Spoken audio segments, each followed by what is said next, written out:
if you can't have a conversation with any seller about any project in Dubai, how is that seller going to trust you? Yeah. How is that seller going to want to work with you? Okay.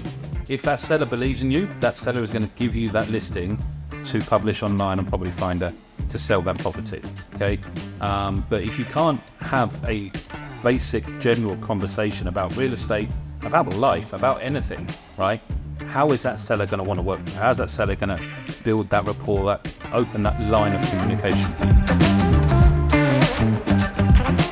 Hello and welcome back to another episode of What's the Deal? My name is Jack from Edwards & Towers, and today we are discussing all things real estate with our new branch director, Josh, who has just recently joined us.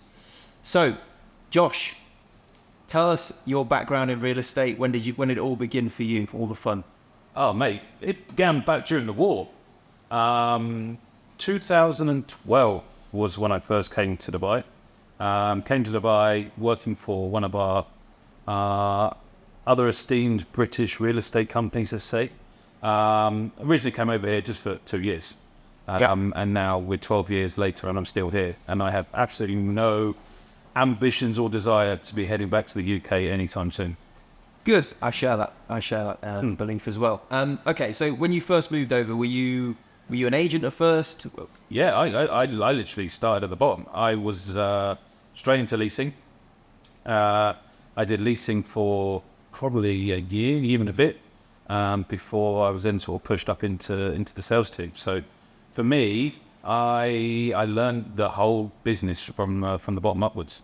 Okay. And which community were you in when you first started? Arabian Ranches. Well, actually, Arabian Ranches and Emirates Living, they were combined within the leasing team.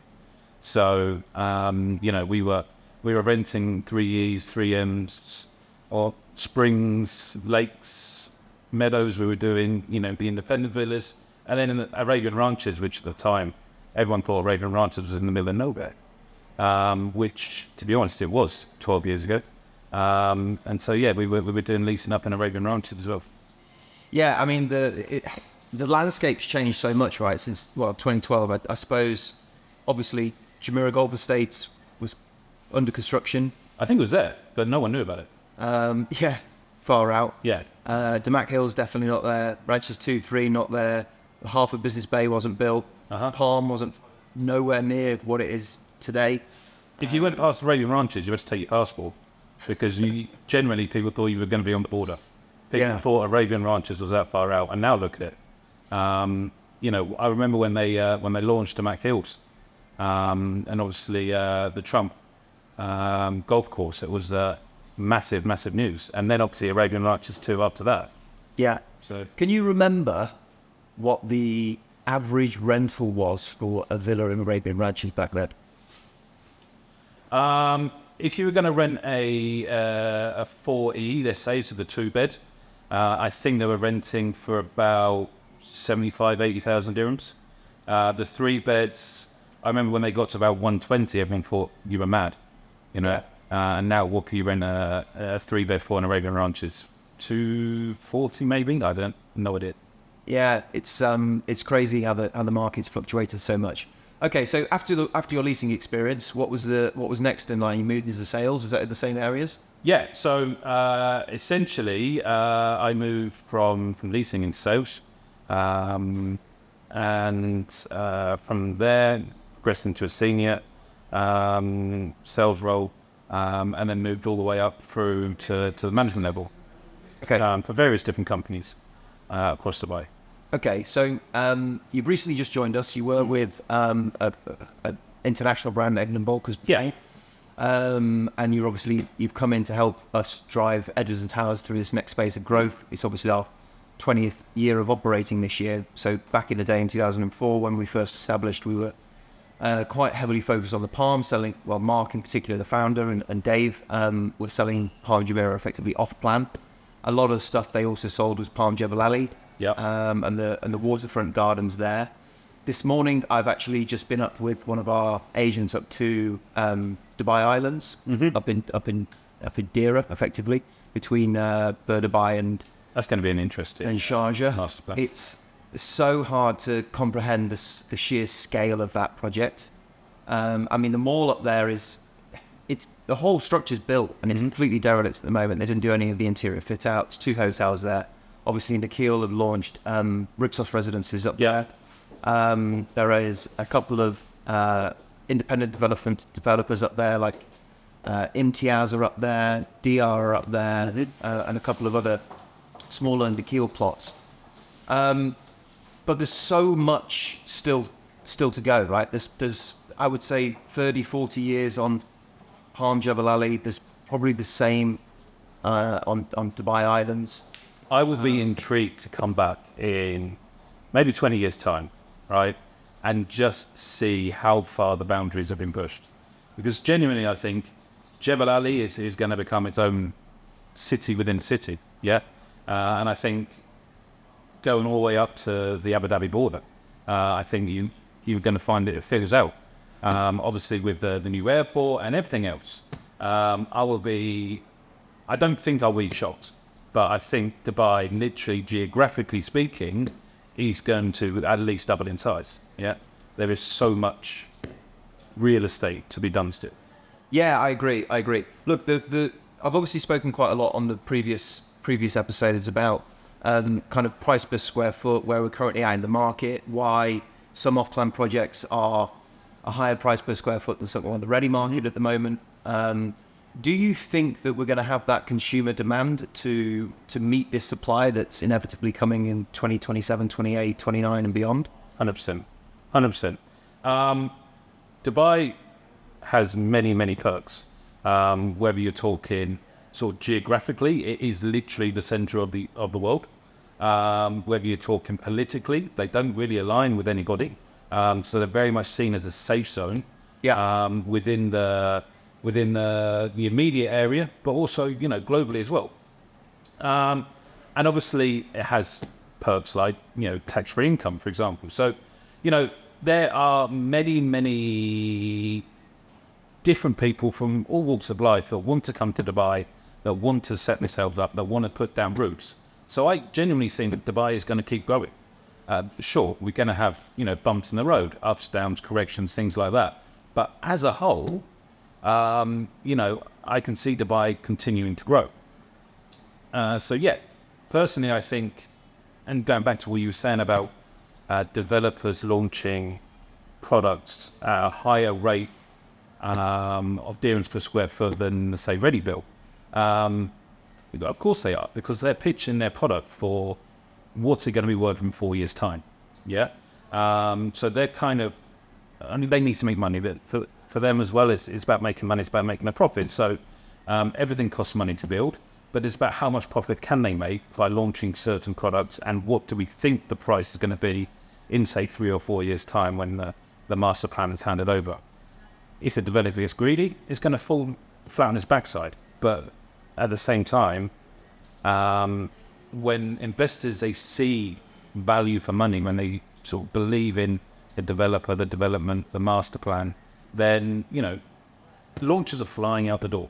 They really are. Yeah, they are. I mean, some are more than others, right? I mean, a lot of these smaller guys that have got into the market just to kind of cash onto the coattails of the market trajectory. Some of the guys offering really competitive payment plans at the moment, trying to get a foothold in the market. They're the ones that I think are probably going to probably struggle the most in the future in terms of capital appreciation. They're in communities specifically for low earning areas, such as JVC or maybe Al Fijan in some part, although Al Fijan is changing now with the new townhouses and village developments coming up. Arjan as well. So look, there's the developers that I think that are still doing a very good job are obviously the big five: Nikhil, DP, Dubai Properties, and Maras are all now under one roof, which is great. The monster. Yeah, Maras still for me stands out as probably the best developer. I mean, they're just launching a new building in City Walk, just next to the Coca-Cola Arena at the moment, which is actually really well priced. That looks really nice, to be honest. Yeah, but I mean, look, we're seeing a lot of mortgage buyers at the moment with a lot of our transactions that are happening in these secondary areas where we've obviously focused our agents' attention and said, okay, we're going to plant our flag in some of these areas that are just turning over, ready for the mortgage buyers to come into the market. we're seeing at the moment another, within 2 or 3 months, another 5 to 10% on asking prices when these mortgage buyers are coming in. Mm-hmm. And a lot of the investors at the moment are looking at flip opportunities. Yeah. So if they are lucky enough to be in a cash position, which areas do you think are still have that 15, 20% growth over the next 12 to 18 months, allowing room for these mortgage buyers to come in? What's on your radar as a community? Sure. So whenever I look at a new launch, I look at it from the perspective of me, as in, I'm an investor, would I buy that product? And the first thing I always look at is the project going to sell out? Okay, because that's where you're going to be making your 10, 15, 20%, either on a flip or if you see all the way through to completion. So which projects and which developers and developments are selling out at the moment? And it comes back to your big 5 developers. So I really like the look of the Valley launch, which is just being released now. I think the dirhams per square foot is very, very competitive. Comparing that to what else is available. We know that there is a shortage of supply in townhouses. So again, would I buy in the Valley? Potentially yes. Is it geographically located well for me working in Marina? No. Right? Where would I rather buy? I'd rather buy Expo City. I'd rather buy Dubai South. I'd rather buy Emaar South. Yep. Yeah, I agree. Because I'm this end of town. Yeah. But if I'm that end of town and I'm working in downtown or I'm working in DIFC, straight down the Al Ain Road, 20 minutes, 25 minutes, it's a perfect location.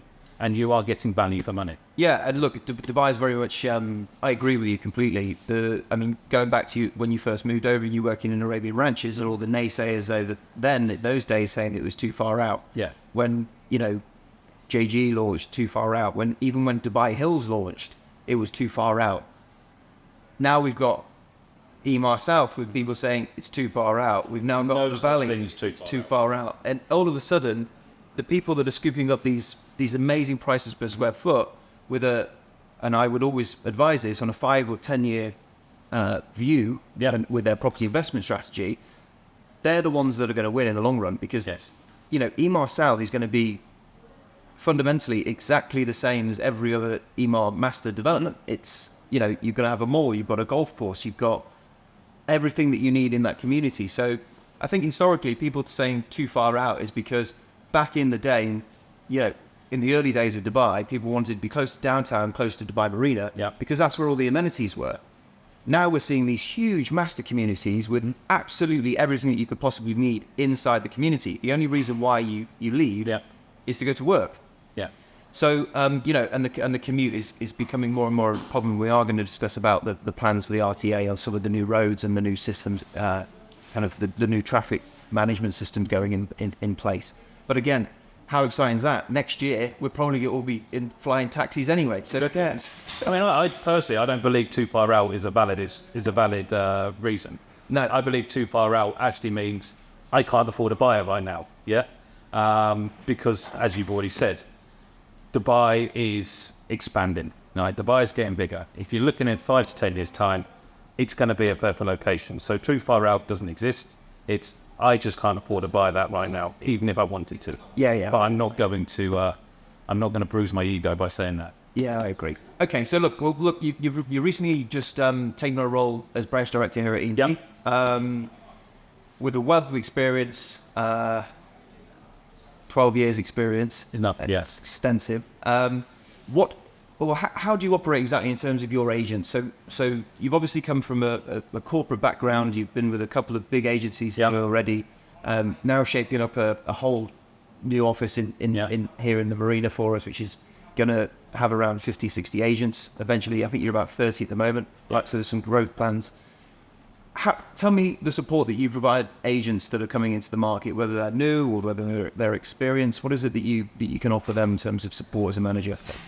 Well, 12 years experience is a good enough reason. I'm fortunate that I've worked at some very good real estate companies. I've worked under some very good leaders within the real estate companies. So I've been able to pick up lots of different hints and tips and best practices throughout my tenure, in Dubai. So I like to think that I kind of cherry pick some of the good traits, some of the good things that they do, and try and merge all together. And so that's one of the things that I can offer. In terms of me, I want the atmosphere within the office to be welcoming. I want the guys to want to come to the office, to want to interact with each other, to cross-sell, right? I've got this buyer for this, or I've got this seller who wants to sell, right? Start talking with each other, start communicating. Communication is the key. Yeah. Whether it's, between agents, whether it's agent to buyer, agent to seller, communication is 100% key. So, I want these guys to want to come in the office and interact and to grow as a team. Interestingly, that's what I'm going to say in regards to what sort of traits do we look for with regards to the staff. For me, attitude. Attitude is everything, right? You've got to have the work ethic. If you're not prepared to put the work in, then, real estate is not going to just happen, right? It's not one of these industries where you turn up for work and you're going to make money. You have to make the money, right? You have to do the work to earn the money.